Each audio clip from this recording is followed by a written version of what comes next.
Hello everyone, welcome back. So before the break, we were talking about the various layers that actually go within the sensor themselves. And one of the topmost layers that exist is this anti-alias or low-pass filter that is on top of just about every digital sensor that's out there today, because most every sensor is a Bayer, it has a Bayer color filter array. And so I just wanted to mention quickly that if you actually if you lift the mirror on your SLR, or you maybe stupidly open up your compact camera and try to look at the guts within it, then one of the things that you will see is the sensor within the camera itself. But I do want to mention that what you're looking at, the very top layer, isn't the actual sensor, it's not the micro lenses, it's not anything like that. It is actually this low-pass filter. It's this anti-alias filter that exists at the very top of the sensor. So every time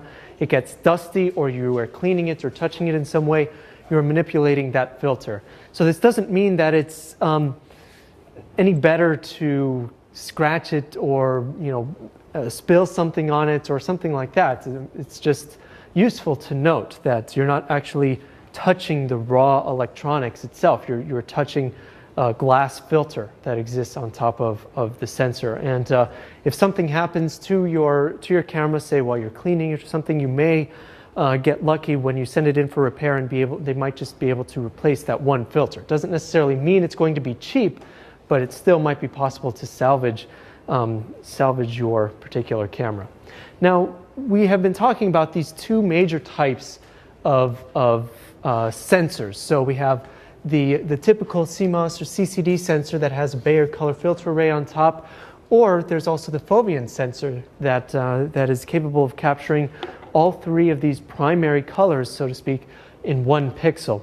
But manufacturers have even experimented with different types of sensors as well. So for example, Fujifilm, they came out with this particular sensor that looks a little funky, but this is 1 pixel right here, and it has actually 2 photodiodes per pixel.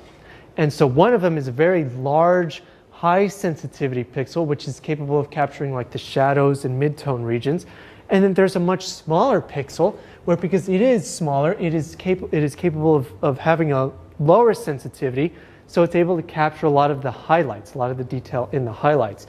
And what Fujifilm claimed from this particular sensor was that it was able to combine the information from both of these pixels and get even better dynamic range out of a particular scene or out of a particular image. And where this was most apparent and most interesting was in its ability to recapture details lost in an overexposed region. And a lot of reviews, if you read some of these reviews, and I don't actually know if they've been keeping up with this, but this was popular even up until I think even last year. It did seem to work to a certain degree. They were able to get 1 stop, maybe 2 stops of additional information out of this camera than they were out of a typical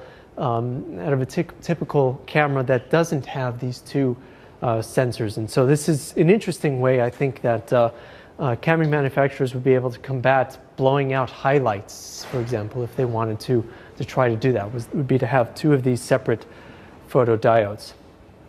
Okay, so there's a variety of sensors out there, like we've mentioned, and of course the most popular ones in compact digital cameras, just to reiterate, are the CCD sensors that use a Bayer color filter array on top. Digital SLRs tend to have CMOS sensors that also use a Bayer color filter array on top.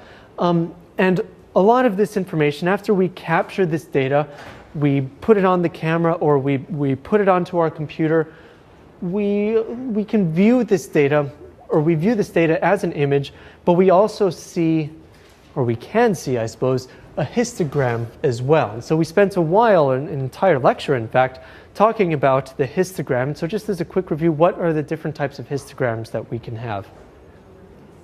Luminance, color, RGBs, and then we could also split them into the separate red, green, and blue color channels. But typically, a camera will have maybe luminance or RGB or colors, maybe if you're lucky, all 3.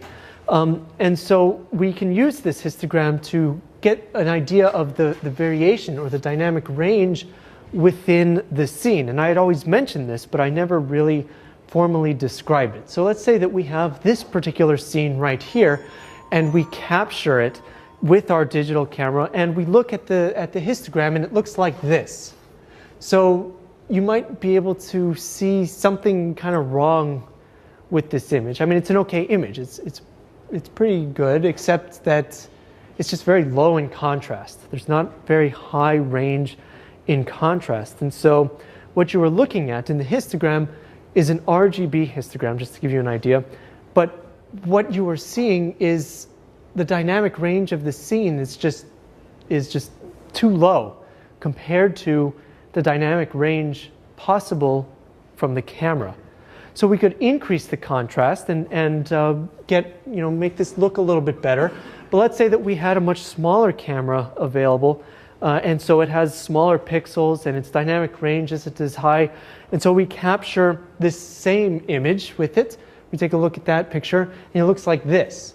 So immediately you're like, wow, this looks really good. It pops out and it has lots of good color information. But there's a downside to this, and you can see that it's blown out a lot of the color information at the high and low ends. So the dynamic range of this scene, even though it's the same scene, is now too high for this particular camera. So keep in mind that this is exaggerated. So if you actually have two cameras side by side, it's probably not going to look like this. But you can, of course, adjust this lower contrast image to have a higher amount of contrast within it. But there's a downside to this, and I mentioned this before, but I don't think I actually did anything to show you. So let's say I have an image that looks like this, and just to give you an idea, this image was taken with a compact camera, and let's say that it looks okay. It has some interesting contrast within it already, but let's say that I really wanted to go overboard and increase the contrast even more. And what I want you to pay attention to is this change in the color of the sky, the gradient that exists here. So as I increase the contrast, it is, of course, increasing the contrast, as you can see. But just to show you, these maximums. So this is very low contrast. This is very high contrast. If you can see, there's this sort of defined line in the difference of the blues. So there is this lighter blue and then a step to this darker blue and then a step to this black. And so by increasing the contrast of this image too much, we've run into this problem called posterization, where we can actually see we no longer have these smooth gradients. And again, this projector loves to really increase the contrast on it. And so if you looked at this image on a computer screen, it's even more exaggerated, where you can see the actual steps in the color gradation. So that is generally a bad thing. That's not something that you want to do. And so we discussed how having a wide tonal range, so having lots of intermediate values between this sort of lighter blue and this darker black, having more values in there would allow us to increase the contrast and retain a smooth gradient within them. And that is something that is, in order for us to really discuss and get down into the nitty-gritty, we again have to talk about a little bit of bits and bytes. Okay, so a bit, as you remember, is just a 0 or 1. Remember, a byte is just 8 bits, or it's 256 different values that are possible within 1 byte. And so if we have just 1 bit, we have 2 different values. If we have 2 bits, we have 4 different possible values, so on and so forth. Now, what happens in the sensor itself, if you remember from that electrical diagram that I showed you before, the sensor itself is not actually a digital device per se. It's actually an analog device. As photons fall onto a pixel, it increases the voltage of it. And so it's an analog device. So we have to try to convert a voltage into this digital language, into this binary output. So we could have a voltage somewhere from 0 volts to represent something that's completely black, for example, or an empty bucket. Or we could have a maximum of 1 volt, for example, which would represent, the complete presence of light. So it's completely white. And now we have to try to convert that information, so keep in mind that it could be anywhere in between here, so 0.01, 0.02 volts, anything in between, we have to try to convert that into these values that can be represented by binary or by a computer so that we can then view them on screen. And so we have this device in the camera called an ADC, or an analog to digital converter, and that is its job, is that it is supposed to read the information, or the information provided by the sensor is input into the ADC, and then out comes this value that represents that level of voltage at that particular pixel. Okay, so let's say that I have a slightly, ever so slightly more than half full pixel here, and it's about 0.55 volts. So keep in mind that if we have an 8-bit ADC, that means that the output at every pixel will be 8 bits of information. So that means that we could have 256 different values at each pixel, which sort of makes sense because, as you recall, a red channel could have 256 different values, a blue channel could have 256 different values. So this would sort of make sense for us, because then we would be able to do something with this digital information. So keep in mind that demosaicing and all of those algorithms happen after it's been converted to digital. So we have to convert it to digital first, and then we can do whatever it is we need to do with this information, or even just view it on our screen. Okay, so if we have 255 different values here, then we could assume that 0 would be, black or completely empty, and 255 would be completely full. So with this in mind, we have something that's about ever so slightly more than half full that maps to this value of 140. And then the job of this analog to digital converter is to convert it to a binary number, which is that. So that binary number actually represents 140 in 1 byte of information, or in 8 bits. Okay, so keep in mind that we are able to have an 8-bit sampling here, 256 different values. But if we think about what this means that if we have an 8-bit ADC and we have an analog sensor that is also, or that is capable of about 8 stops of dynamic range, then that's okay. Or even if we have a sensor that's capable of about 7 stops of dynamic range, then that's okay too. And the reason that this is okay is that keep in mind that it's a doubling or a halving of all of this information that represents 1 stop. And so if we start at 1 and we double 8 times, we get 256. That's why this is an 8-bit ADC, is because we have basically 8 stops of information that's possible within this. So imagine, though, that we have this new fancy sensor that's capable of a lot higher dynamic range, maybe something along the lines of 10 stops or even 12 stops. Then what we need is an ADC that has a higher sampling, so one that has maybe 10 bits or 12 bits of information, so that we can represent all of the information from that sensor in digital format. So if we have a sensor that has too much dynamic range, that has too much dynamic range for the ADC, then it's just not going to work out very well. We have to throw out some information either at the high end or at the low end in order to be able to represent it in the digital format. So what you see these days then, okay, so just to put it in a different perspective, let's say that our sensor had 10 stops of dynamic range, which is very plausible out of a digital SLR. This means that we could have 1,024 different levels of gray, for example. So we could have black, and then we could double it. That's another stop. Keep doubling, and we get about 1,024 different levels of information, whereas our 8-bit sampler is only able to get 256. So we're losing a lot of the data, about 3/4 of the data. So to combat this, one of the things that we see is a higher sampling rate out of digital cameras. And so for a while there, 12-bit sampling was pretty popular, and now manufacturers are moving towards 14-bit sampling. And this may not sound like a lot of extra detail, but keep in mind that every time you add a bit, you're doubling the amount of information. So whereas 8 bits was capable of 256, 10 bits is 4 times that, so 1024. Then double that again, it's 2048. Double that again is 4096. So 12 bits of information is capable of 4096 different levels of information.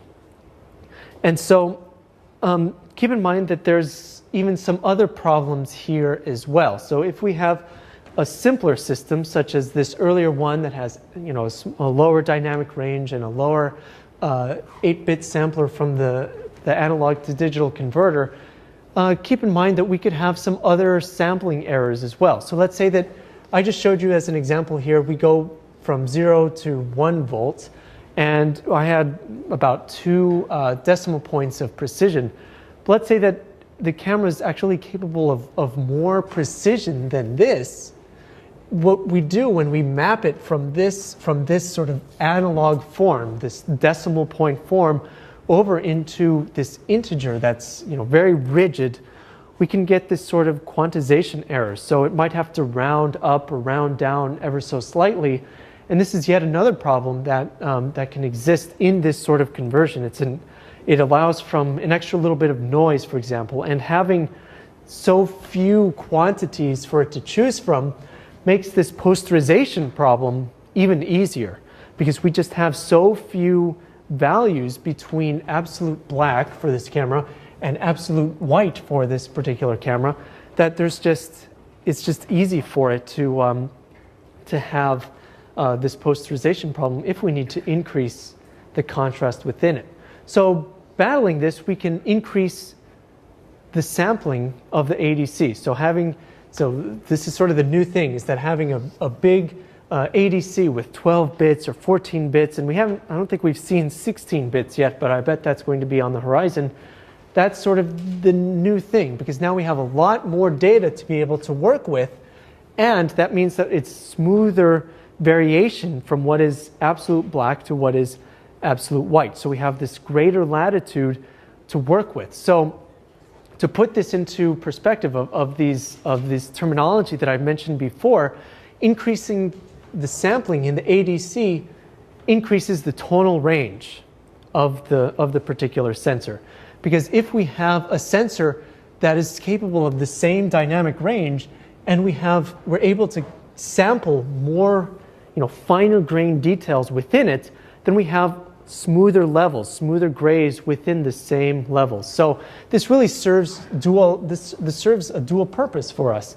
If we have a fancy sensor that is capable of very large dynamic range, then we do need a large sampling ADC to be able to get all of that information out of it.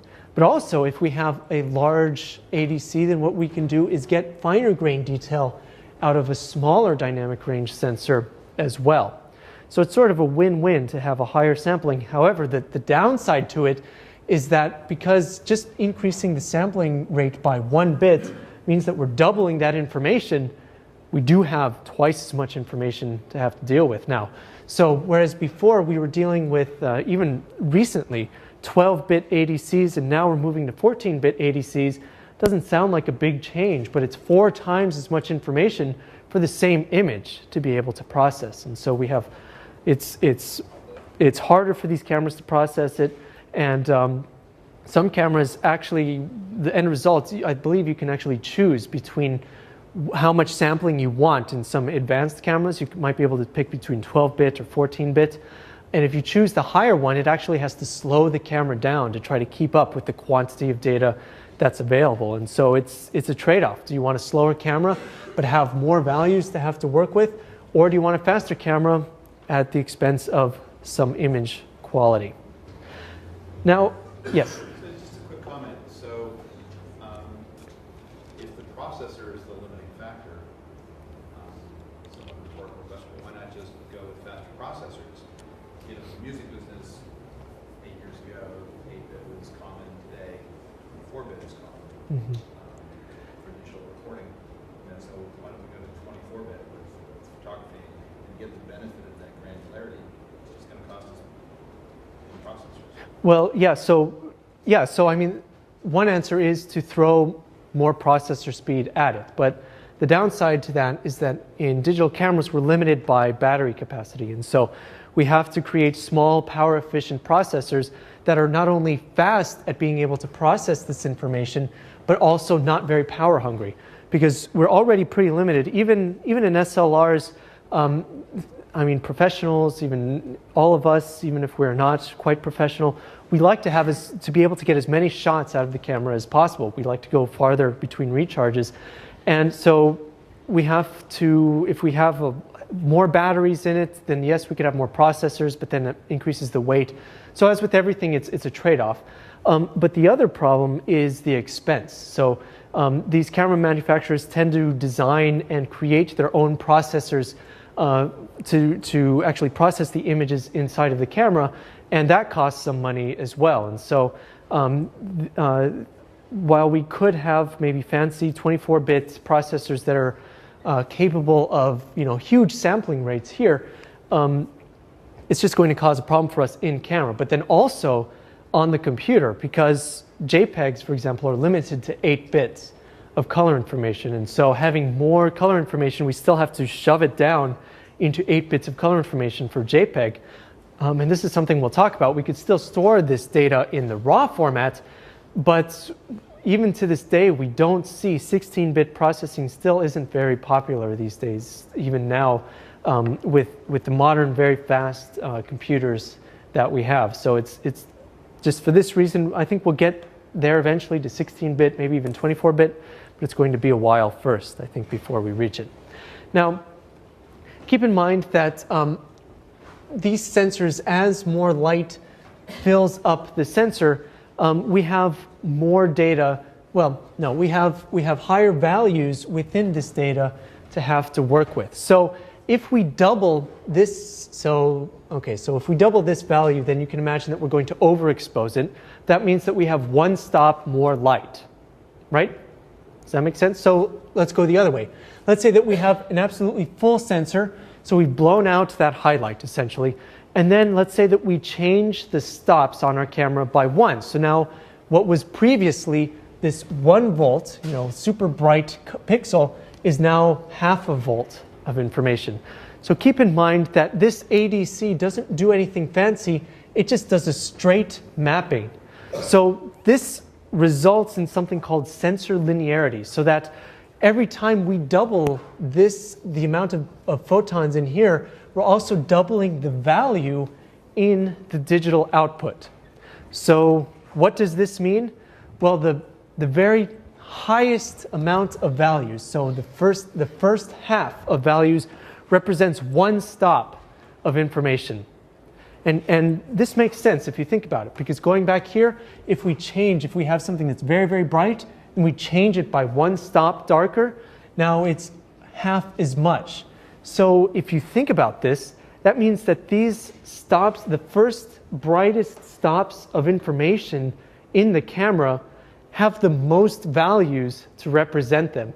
Because every time you have the values, so we've gone from that full bucket or 1 volt of information at 495 to half a volt, or that half bucket down to 248, and then we keep having this and having this, we have fewer and fewer and fewer values to work with as it gets darker. Does that make sense? Okay, so this is a very important point, that we could have a lot of stops of information that's capable of being registered by the sensor itself and then to be converted to this digital format by this ADC. But really what's most important are these brightest few stops. They're going to have the most values within them to represent the levels, the different levels of brightness within that particular scene. So every time we double the photons, we're doubling the value. So why is this good? Well, one thing is that it's very easy to determine the brightness. If you were just reading the raw data off of the sensor, you could figure out exactly how much brighter 1 pixel is compared to another. You know exactly how many more photons fell on 1 pixel compared to another. But this does have a few downsides. That is that again, I mean, it is nice that these first few stops have has so much information, but all these lower ones here, I mean, they get shafted, really. I mean, if we have 10 stops of information that's capable of dynamic range from this sensor, and we have the first 3 stops that are available from the value 512 all the way to 4096, that means that the remaining 7 stops have to battle for the remaining 512 values within the sensor or within that image. And that's, I mean, that makes it sort of conceptually weird for us. But there's yet another problem, and that is that our eyes don't view scenes linearly. When we look at a scene, we don't see something that's twice as bright. We don't see it the same way that this sensor does. Something that's twice as bright, it doesn't register to us as being twice as bright. We actually have this notion where the brightest portions of the scene are sort of compressed, and they all sort of look bright to us. The darkest portions of the scene are sort of compressed, and they all sort of look dark to us. And then it's really these sort of middle tones that have the most importance to us. And in order to get around this, we have to apply something called a tone curve to this linear data. So this data is very, very linear. So the bottommost stops, every increase by a factor of 2 in this information means we are getting 1 more stop of color information. But because our eyes do not view the world that way, we have to apply a trick in the camera or on the computer in order to make the scene, or to actually make the data appear on screen as we would have seen that particular piece of data.